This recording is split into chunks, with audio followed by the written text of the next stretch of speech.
Andy Goldsworthy is one of the world's most respected landscape artists.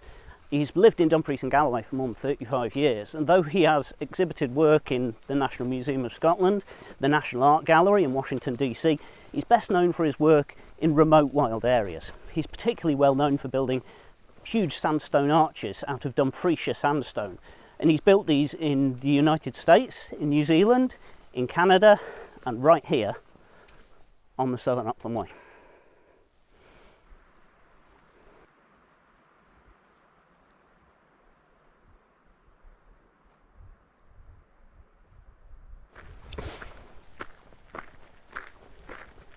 The Southern Upland Way runs through the hills around the top of this valley. There are 4 arches here. There's the one down at the byre that we've just seen, and 3 on tops of hills around the edge of the valley. The Southern Upland Way goes straight past one of these, so if you walk in the Southern Upland Way, you'll go straight past it. If you want to see them on a day walk, you start at the car park down at the byre at Cairnhead, and then you've got a long, steep walk up to the Striding Arches. But I promise you, it is well worth the effort when you get there. I didn't expect it to be hot today. I packed lots of stuff for the cold, and now it's sweltering.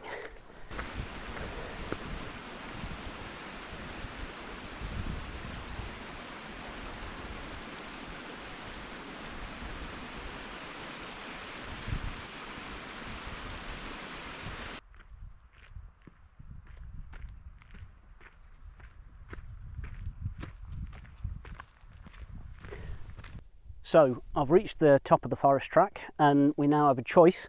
We can head up to the arch on the top of Colt Hill, which is the closest one to the car park, and it's a very nice view from the top of there, or we can head up to the Ben Brack Arch, and this is the one that's on the Southern Upland Way, so that's where I'm going to go now.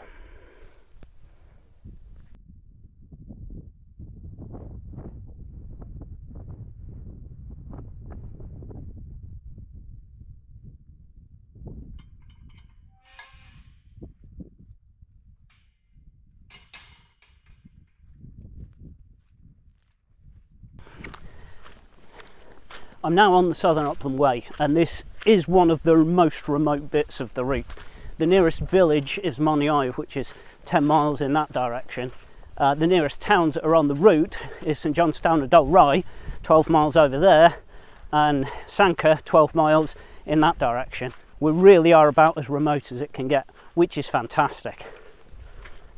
If you do decide to come up here, this is really quite rough underfoot and can be quite wet, so make sure you're well equipped with decent boots. The weather can change very quickly up here, so make sure you've got good waterproofs and plenty of warm clothes as well.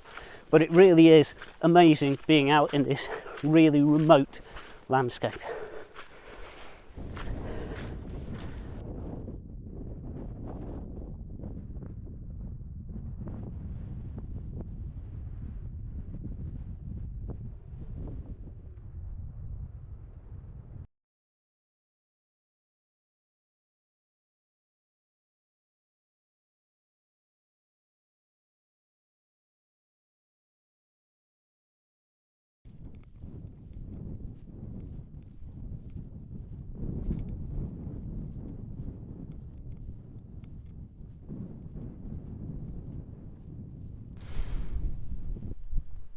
So here we are at the top of Ben Brack, the Striding Arch.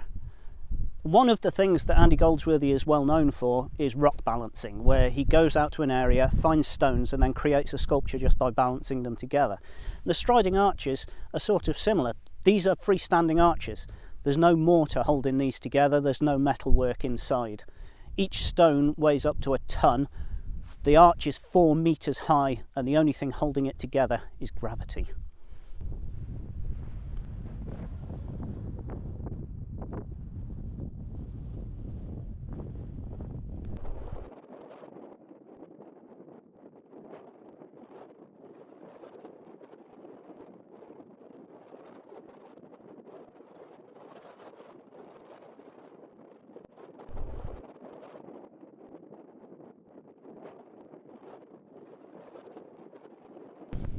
When the Striding Arches were built, one of the things Andy Goldsworthy specified was that when standing at one of the arches on the hilltops, you should be able to see the other 2 arches, and I can understand why.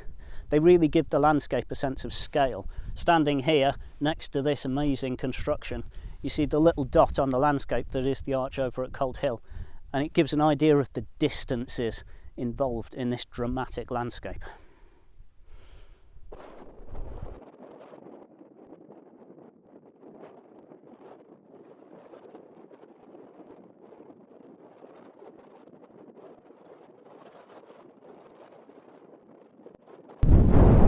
Well, it is quite cold up on the top.